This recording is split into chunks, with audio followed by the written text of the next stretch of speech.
पिछले कुछ दिनों से स्टॉक मार्केट एक जबरदस्त विनिंग स्ट्रीक पर है, लगातार 6 सेशंस तक ऊपर।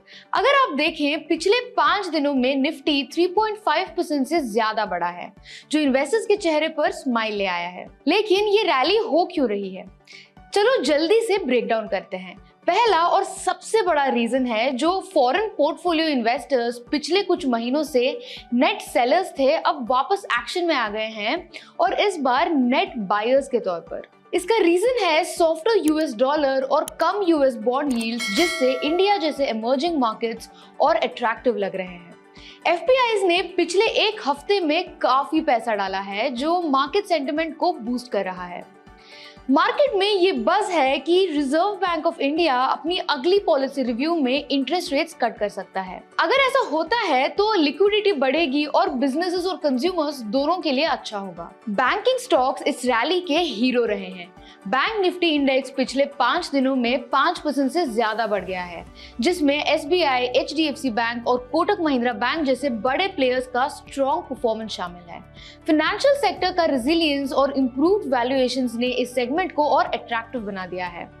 इंडियन रुपी भी अच्छा रिकवर कर रहा है। ये 10th स्ट्रेट सेशन में स्ट्रॉन्ग बना है और 85.73 रुपीस पर ट्रेड कर रहा है।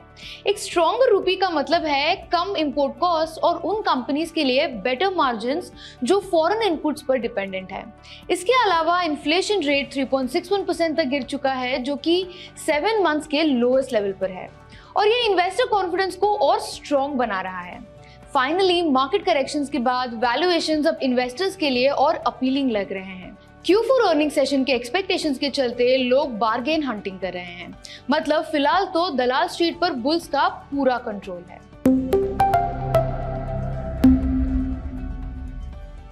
अब चलते हैं एक और इंटरेस्टिंग स्टोरी की तरफ, IREDA के शेयर्स। मार्केट बूम के बीच IREDA के शेयर्स पिछले 5 दिनों में 15% तक जंप कर चुके हैं। ये सर्ज इस वजह से आई है क्योंकि कंपनी का एक इम्पोर्टेंट बोर्ड मीटिंग आज शेड्यूल्ड है, जिसमें FY26 के फंड रेजिंग प्लान्स पर डिस्कशंस होगा। इसके साथ ही आरबीआई के नए प्रायोरिटी सेक्टर लेंडिंग गाइडलाइंस जो 1 अप्रैल 2025 से लागू होंगे, उन्होंने भी IREDA के प्रोस्पेक्ट्स को और एक्साइटिंग बना दिया है। अब चलिए IREDA के बारे में थोड़ा समझते हैं।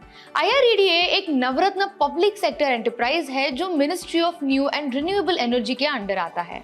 1987 में एस्टैब्लिश होने के बाद ये इंडिया के सबसे बड़े ग्रीन फाइनेंसिंग NBFC बन चुका है।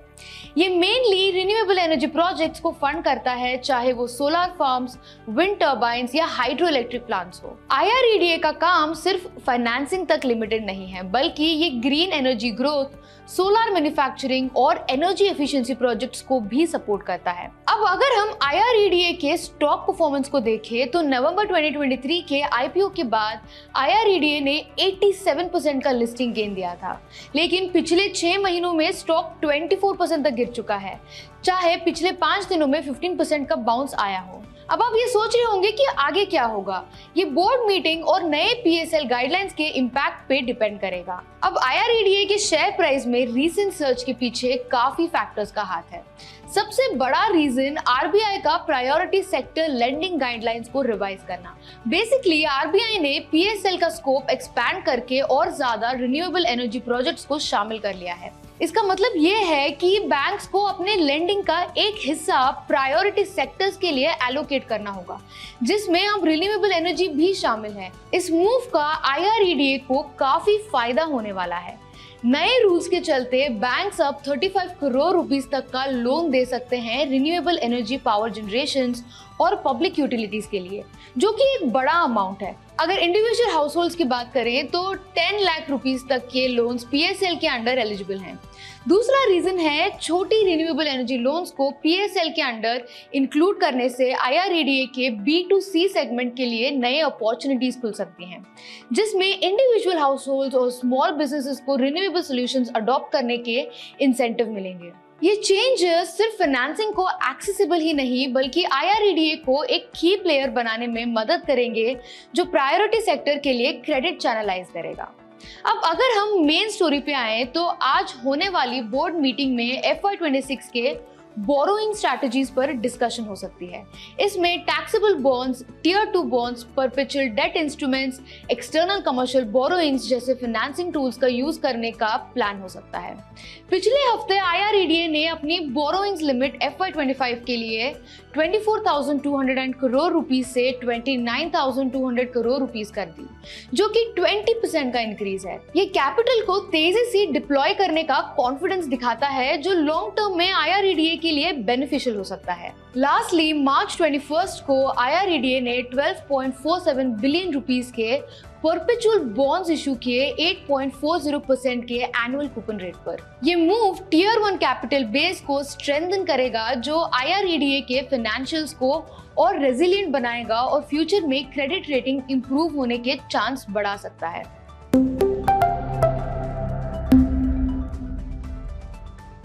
अब आते हैं IREDA के फाइनेंशियल परफॉर्मेंस पर, जो Q3 FY25 में काफी जबरदस्त रहा है। Revenue from operations 36% year on year से बढ़कर 1,698 करोड़ रुपीस हो गया, जो Q3 FY24 के 1,253.20 रुपीस करोड़ से काफी ज्यादा है। Profit after tax 27% year on year से बढ़कर 425 करोड़ रुपीस हो गया, जो एक साल पहले 336 करोड़ रुपीस था। लोन सैंक्शंस भी 45% से बढ़कर 13,227 करोड़ रुपीस तक पहुंच गए हैं, जबकि डिसबर्समेंट्स में 25% ईयर ऑन ईयर का ग्रोथ आया है। सैंक्शन का मतलब है लोन अप्रूवल और डिसबर्समेंट का मतलब है एक्चुअल लोन अमाउंट बोरोवर को ट्रांसफर करना। इन नंबर से ये क्लियर है कि IREDA का ऑपरेशनल परफॉर्मेंस काफी स्ट्रॉन्ग है और ये रिन्यूएबल एनर्जी फाइनेंसिंग में एक बड़ा रोल प्ले करता है। अब सवाल ये है कि आगे क्या? इंडिया का रिन्यूएबल एनर्जी सेक्टर काफी प्रॉमिसिंग दिख रहा है। गवर्नमेंट ने 2030 तक 500 gigawatt non fossil fuel based energy का टारगेट रखा है, जो क्लीन एनर्जी के प्रति स्ट्रॉन्ग कमिटमेंट दिखाता है। और रिसेंटली इंडिया ने 200 gigawatt non fossil fuel capacity का माइलस्टोन भी अचीव किया है। मोरओवर, परपेचुअल बॉन्ड इशुएंस और RBI का PSL पुश IREDA के लेंडिंग इंजन को सुपरचार्ज कर सकता है। However, inherent risks remain. दूसरे NBFCs जैसे PFC, REC और प्राइवेट प्लेयर्स भी ग्रीन फाइनेंसिंग में एंटर कर रहे हैं। Additionally, interest rate fluctuations, net interest income, margins and overall financial health को impact कर सकता है।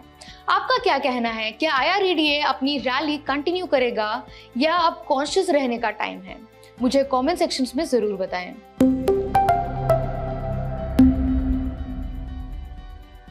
लास्टली, चलिए कुछ इंपॉर्टेंट मार्केट अपडेट्स को देखते हैं। इंडिया के फॉरेक्स रिजर्व $305 मिलियन से बढ़कर $654.27 बिलियन तक पहुंच गए हैं, जो कि 3 महीने का हाई है। ये जंप RBI के $10 बिलियन फॉरेक्स स्वैप की वजह से आया, जो लिक्विडिटी मैनेज करने के लिए किया गया था। गोल्ड रिजर्व्स भी $66 मिलियन से बढ़कर 74.39 बिलियन रुपीस हो गए। रिलायंस OpenAI और मेटा से बात कर रहा है ताकि ChatGPT को जियो के थ्रू डिस्ट्रीब्यूट किया जा सके और AI मॉडल्स इंडियन एंटरप्राइजेस को दिया जा सके। डिस्कशंस का एक इम्पोर्टेंट पार्ट है OpenAI मॉडल्स को इंडिया में होस्ट करना, जो डेटा रूल्स के हिसाब से होगा। मेटा, जो जियो का इन्वेस्टर है, इस पार्टनरशिप के थ्रू इंडिया में अपना AI प्रेजेंस एक्सपैंड कर सकता है। रिलायंस का जामनगर में 36 वैट का AI डेटा सेंटर प्लान भी डिस्कशंस का एक बड़ा फैक्टर है। ओला इलेक्ट्रिक ने रोज मेटा ग्रुप का 26.75 करोड़ रुपीस का पूरा ड्यूज क्लियर कर दिया है, जिसके बाद NCLT बेंगलुरु में इंसॉल्वेंसी पिटीशन वापस ले ली गई। जैसे हमने पहले डिस्कस किया था, ये 18 to 20 करोड़ रुपीस का एलिज्ड पेमेंट डिफॉल्ट का मैटर था, जो अब सेटलमेंट एग्रीमेंट के थ्रू रिजॉल्व हो गया है। कोटक महिंद्रा बैंक के शेयर्स 3% से ज्यादा बढ़कर 52 वीक हाई तक पहुंच गए, क्योंकि भाविश लाथिया को CTO और योमेश कपासी को ग्रुप मैनेजमेंट काउंसिल का मेंबर बनाया गया है। साथ ही 6 और executive senior management personal designate किए गए हैं, जो लीडरशिप शिफ्ट का सिग्नल देता है। FY25 में CPSE ने 69,873 करोड़ रुपीस का डिविडेंड दिया, जो ऑल टाइम हाई है। ऑफिशियल्स का कहना है कि ये 70,000 करोड़ रुपीस क्रॉस कर सकता है। FY24 में 63,749.3 करोड़ रुपीस था, जो अब तक का हाईएस्ट था। टॉप कंट्रीब्यूटर्स इन FY25 थे coal India, ONGC, Bharat petroleum, telecommunication consultants, Hindustan zinc और नॉन फाइनेंशियल CPSEs का डिविडेंड पे आउट 67,000 करोड़ तक पहुंच सकता है। Having said this, this is Neha signing off. Investments in securities market are subject to market risks. Read all the related documents carefully before investing.